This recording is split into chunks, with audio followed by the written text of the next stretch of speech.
There are moments in life that completely change us. Moments we never saw coming that remind us how deeply we are capable of feeling. This is the story of one of those moments. It starts quietly with an innocent request, but ends up shaking everything I thought I knew about myself. I'm 52 years old, and for most of my life, I've stayed within carefully drawn boundaries, maybe too carefully. I got married at 23, spent almost 3 decades building a home, raising 2 children, and keeping everything neat and orderly, what others might call admirable. For me, love became something predictable, manageable. I never really pursued passion, at least not in any meaningful way. I focused instead on maintaining equilibrium, offering polite smiles at the right moments, listening more than I spoke, and convincing myself that security and happiness were essentially the same. But I was wrong, deeply wrong. I never imagined something like this could happen to someone like me. I'm sharing this now in the hope that you don't make the same mistake I did, that you don't wait as long as I did to truly feel alive. It started one late May afternoon, on one of those stifling days when the air feels heavy with both humidity and possibility. I had just finished tending to my rose garden, the flowers already wilting in the unseasonable heat. My phone buzzed, and I saw a text from my oldest friend, Julie. "Catherine, I have a big favor to ask. Could Lucas stay with you for a few days? My mom's had a bad fall, and I need to fly to Portland immediately." I paused, squinting at the sunlight filtering through the oak trees. Lucas, Julie's son. I remembered him as that painfully shy little boy, the one who always clung to his mom's skirt when they visited, barely speaking. But lately, the boy had grown up. At 17, almost 18, he had shot up taller than both of us, his shoulders broadening, his voice deepening. Of course, I said yes, without hesitation. Julie had been there for me through some of my darkest days. Taking her son in for a few days was the least I could do. He arrived just before sunset, carrying a worn backpack, his smile unexpectedly gentle, almost bashful. "Thank you for letting me stay, Mrs. Morrison," he said, his voice carrying a genuine gratitude. "Please, no formalities," I replied, waving my hand. "You're not a child anymore. Call me Catherine." He smiled again, but there was something about the way his eyes lingered on my face, just a moment longer than necessary. I told myself not to read too much into it. We fell into a surprisingly easy routine. That first night, I made lasagna, which Julie had once mentioned was his favorite, and afterward, we settled in to watch a movie. He chose some thriller with car chases and explosions, nothing I usually enjoyed, but I found myself watching him instead of the screen. He leaned forward the entire time, his eyes wide and fully absorbed, like he was searching for something deeper beneath all the noise. We barely spoke that night. We exchanged only casual observations, his schoolwork, his uncertain future. He told me he was thinking about technical college or maybe joining his father's construction business in Montana. He was thoughtful, more so than I expected, not at all the directionless teenager I'd imagined. Later, I brought him fresh sheets and found him sitting on my small patio, staring out into the growing darkness. Fireflies blinked lazily in the overgrown meadow beyond the fence, and the air hummed with the sound of crickets. "Are you okay?" I asked softly, stepping outside to join him. He nodded but stayed quiet for a moment. Then, quietly, he said, "Sometimes I wish I could pause everything. Just freeze a moment. Ever feel like that?" I looked at him, really looked at him. I noticed the sharp line of his jaw, illuminated by moonlight, the earnestness in his expression. It caught me completely off guard. "Yes," I said gently, "more often than you might think." He turned toward me, and for a split second something shifted between us, unspoken but palpable, a flicker of understanding. Then he stood up, gave me another small smile, and wished me good night. I stayed outside under the stars, feeling something unfamiliar warm my chest. It wasn't attraction, I told myself. It was just appreciation, a reminder of youth and possibility, maybe just being truly seen by another person. The next morning, I made French toast and bacon, and to my surprise, he helped clear out a cluttered storage room without being asked. We played music while we worked, folk songs from my college years, and he surprised me by recognizing many of them, even singing along in a surprisingly melodic voice. "Your taste in music is way better than I expected for someone your age," I teased. He laughed a warm sound. My mom spent years playing your old mixtapes. She always said you introduced her to the best music. By late afternoon, we were both sweaty and tired, so I suggested we cool off in the backyard pool. I hadn't been swimming in years, but it seemed like a good idea. I changed into an old Navy swimsuit, suddenly self-conscious about how it fit my middle-aged body. When I stepped outside, Lucas was already floating in the water, his eyes closed, looking peaceful, completely at ease. Something inside me softened.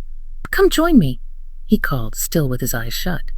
The water was pleasantly warm, and we swam lazily, talking about small things. Then, out of nowhere, he said, "You don't smile very often."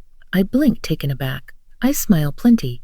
He shook his head slowly. "You go through the motions. But when you truly smile, when it's genuine, it changes everything. It's remarkable." My breath caught in my throat. I tried to laugh it off, but his words stayed with me. The way he saw me, really saw me, not as Margaret's middle-aged friend, but as a woman worthy of attention. That night, after dinner, I couldn't sleep. His voice echoed in my head, his gaze lingering on mine just a little too long. Something was stirring inside me, something I hadn't felt in years, but I didn't understand it yet, nor how much it would change everything. The next morning, I woke early, before the sun had risen. The house was still quiet. I sat at the kitchen table, sipping coffee, watching the soft light spread across the lawn, trying to convince myself that the strange feelings from last night were just a product of tiredness, an overreaction to an unexpected house guest. But then I heard him, the sound of bare feet on the hardwood floors. Something fluttered in my chest. It felt absurd. I was 52. I was still in high school. When he appeared in the doorway, his hair messy and eyes sleepy, something about the sight made me smile without thinking. "Good morning," he said, stretching. "You're up early. Want some breakfast?" I made scrambled eggs, and we settled into a quiet routine. As I handed him his plate, his fingers brushed mine, just briefly, but it was enough to send a jolt through my body. I tried not to react. "You always seem so calm," he observed as we ate. "So peaceful." I laughed lightly. "Is that your polite way of calling me boring?" "No," he replied almost urgently. "Not at all. It's just comforting. You make this house feel like a refuge." It was such a sincere compliment. It hit me harder than I expected. I'd spent years making sure everyone else felt comfortable and secure, but I couldn't remember the last time someone saw me in that way. After breakfast, we worked in the garden. It was getting warmer, and I showed him how to care for the roses, how to know which plants needed attention. At one point, our shoulders brushed as we reached for the same wilted flower. It was a small accidental touch, but it felt electric. "You seem different here," he said suddenly. "More relaxed than when people are watching you." I froze. "What do you mean?" "Just that. You seem more yourself when no one's around. Like you can finally breathe." His words unsettled me. How had this young man, barely a stranger, noticed something I hadn't even recognized in myself? That afternoon, we sorted through my neglected library, pulling books off shelves to donate or keep. He found my old poetry collection, pages yellowed and filled with my annotations. "You wrote in all of these," he said, examining one closely. "These notes, they're so personal."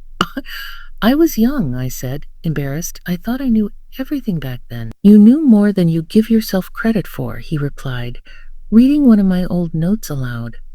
"Listen to this. We spend our entire lives preparing for a future that never quite arrives. You wrote this when you were, 20, and it's still true." Something in his voice made me turn toward him. He was looking at me with such intensity. It felt like he could see right through me. That evening, we prepared dinner together, moving in sync. We talked about everything, his dreams, my regrets, the paths we hadn't taken. "Do you ever wonder about the life you might have lived?" he asked. "Everyone does," I said carefully. "But wondering doesn't change anything." "Maybe," he said. "But maybe it also reminds us we still have time to make different choices." After dinner, we sat in the living room. The lamps cast soft shadows, and I poured a glass of wine for myself and offered one to him. He accepted with a smile, as though appreciating being treated like an adult. We talked late into the night.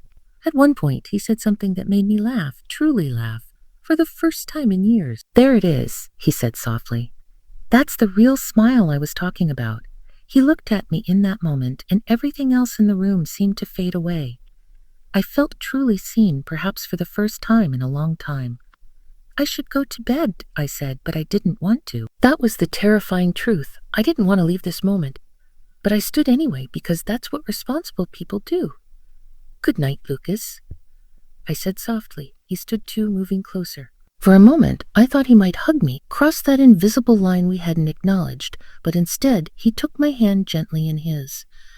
Good night, Catherine, he said. Thank you for today. I went upstairs, but I didn't sleep. My mind raced.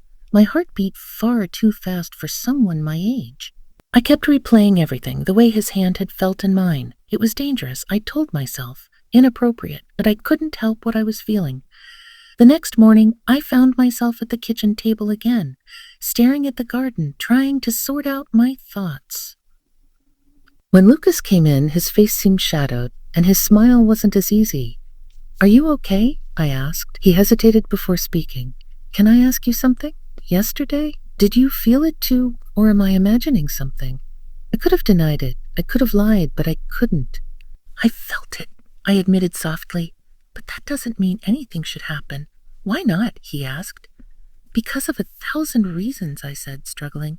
Our age is your mom, the fact that you're leaving tomorrow. This will be some strange memory we try to forget. I don't want to forget it, he said, and I don't think you do either. He was right. That was the scariest part. We spent the morning in silence, careful not to touch, aware of how everything had shifted between us. We washed dishes, folded laundry, doing everything we could to hold on to normalcy. Later that afternoon, we found ourselves watching a foreign film he had picked.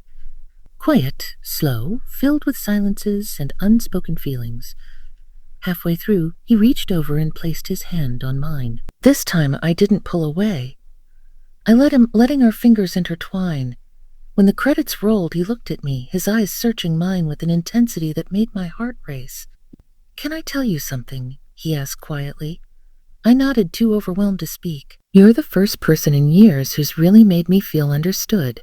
You listen to me like what I say actually matters.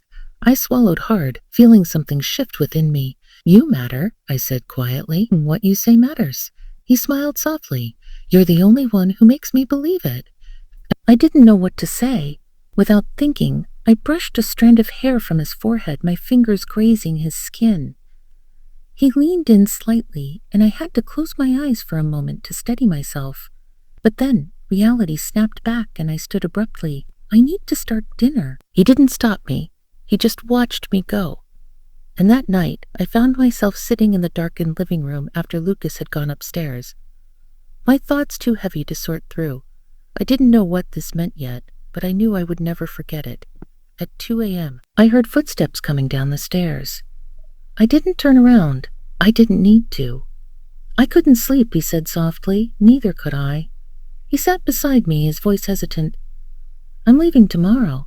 I know, I replied. There was a long silence before he spoke again. I don't want us to pretend this didn't matter. We haven't done anything wrong, I said. But he was right. Something had happened. He squeezed my hand, and for the first time, we didn't need words. We just sat there together. When the morning came, everything felt different. I watched as he left, and for a moment I wondered if it had all been real. I returned inside, the house suddenly too quiet.